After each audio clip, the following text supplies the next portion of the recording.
After months of speculation, indecision, and delays, it's finally official. Former VP Joe Biden is running for president. The core values of this nation is at stake. That's why today I'm announcing my candidacy for President of the United States. He announced his 2020 campaign, his third bid for the White House this morning, saying he's felt compelled to run since Trump said there were fine people on both sides of that Charlottesville rally. Very fine people on both sides. If we give Donald Trump 8 years in the White House, he will forever and fundamentally alter the character of this nation, who we are. And I cannot stand by and watch that happen. And before you ask, his announcement did not come with one particular very high-profile endorsement. I asked President Obama not to endorse, and he doesn't want to. Whoever wins this nomination should win it on their own merits. As you know, Biden joins an already crowded field of now 20 Democratic candidates. He's an instant front runner. So is he the Democrats' best chance to beat Trump in 2020?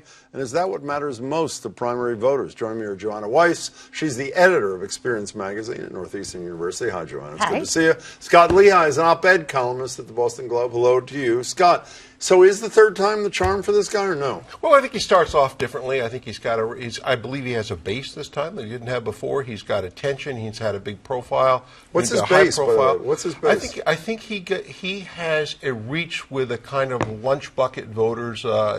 He's starting in Pennsylvania. No mistake there. They believe they can go into the states that Democrats lost last time and show that he can really pull that. Midwest. I think there's a certain voter who's comfortable, with Joe Biden. Probably doesn't have a comfort level with a lot of other candidates in the field. So he starts with some advantages. A lot of people are saying the best day of his campaign will be the first day of his campaign. Obviously, those who don't think he's going to do terribly well. Do you? I think, like Scott said, he represents a sort of different figure. There's a lot of progressive noise in this race right now. You've got Bernie Sanders and Elizabeth Warren, and they're talking about really, some might say far out there policy positions. I mean, they're pushing things left. Some might say mainstream. Some might say mainstream, also, but I think Joe's place in this race is to say, look, I'm the guy who maybe the Trump voters who don't like Trump but don't want to go that far left can relate to. Okay, so let the ageist criticism begin. 76 years old, he'd be 78 on Election Day, and the only person who is a front runner with him would be 79 on Election Day. These guys too old to be president of the United States? Well, I think it's probably not the ideal age to be president of the United States. But why are you not making eye contact with me when you're saying? No, I mean you can't deny that it is not. I mean the presidency probably should be something somewhere between 50 and 65. But I think you have to make an individual judgment there. Are they up to it? Do they seem capable? Well, Donald Trump's a pretty old guy too. He's a pretty old guy. Every single time we have not a situation where somebody's old, but John McCain was a good example and had serious health problems. We start talking about how seriously important the vice presidential nominees are. And I have to say, in my lifetime, I may be missing one, other than Sarah Palin, who I think was important in an unfortunate way for John McCain. That never materialized, but people who you say Biden may be too old to say, don't worry, he's going to pick a 47-year-old woman who'd be a heartbeat away and would be terrific. Does that work? Well, I mean, if he's looking at the current field and picking from that, yeah, the person's going to be like 40 years younger than him. I'm shocked by you guys' ages, and by the way, just thank you very much. Nice try. I mean, there is a critique within the base of the Democratic Party saying, look, we narrowly missed electing a woman before. We have this incredibly diverse, the most diverse field ever, racially and gender. Why pick the old white guy? Forget old. Now?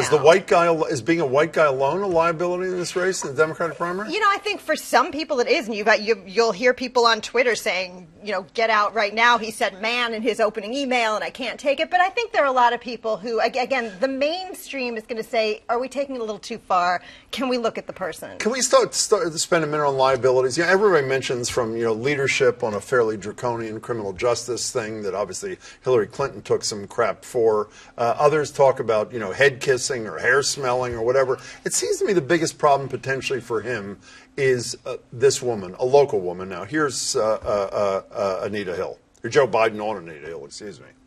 I wish I could have done something. To this day, I regret I couldn't come up with a way to get her the kind of hearing she deserved. You know, when I hear that, it's so absurd. He was the chair of the committee who denied 3 corroborating witnesses an opportunity to testify, and the New York Times is reporting in the last 24 hours he actually did reach out to Anita Hill earlier in April, and she was not satisfied that this was a sincere apology. Isn't she a serious problem for him? I don't really think this is going to be about relitigating the Anita What's Hill it about? thing. I think it's about, A, who can beat Trump, B, who can attract the voters that he took away, and C, what is Joe Biden someone who will defend the kind of pragmatic liberal policies that you saw in the Obama administration, maybe build on the ACA versus that, what would you call it, out-of-control socialism in your comment? What did you say? No, I think I said castle in the clouds. Castle in the clouds socialism. Excuse me, that's right. So do you agree with him? I mean, I do think it's interesting the way Joe Biden has stumbled through that particular line of response, right? He really stumbled through Anita Hill. He stumbled in the response to the, what did you say, the head-sniffing thing. Telling jokes. You know,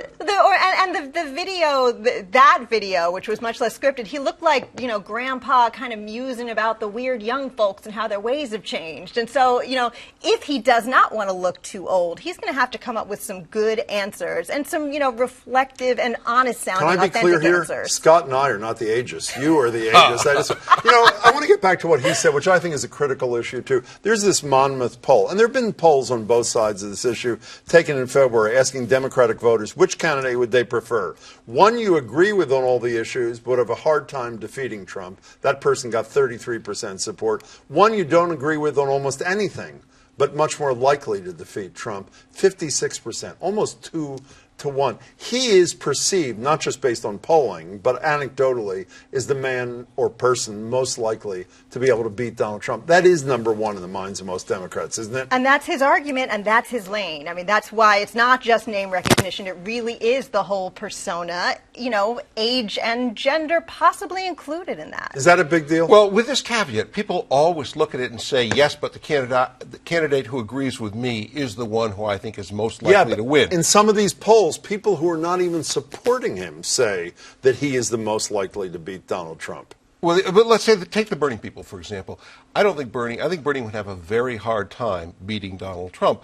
But the Bernie people are absolutely convinced that Bernie would beat Donald Trump. That is correct. And you do tend to get that. But I do think, as Joanna said, I think that is an advantage for Biden, is that people look at him and say, this is a guy I could imagine as president, and this is a guy who could beat Trump. Okay, before you both leave, how many Pinocchios does Joe Biden get for saying, I told Barack Obama, please don't endorse me. I don't want that endorsement. How many Pinocchios? Infinity Pinocchios.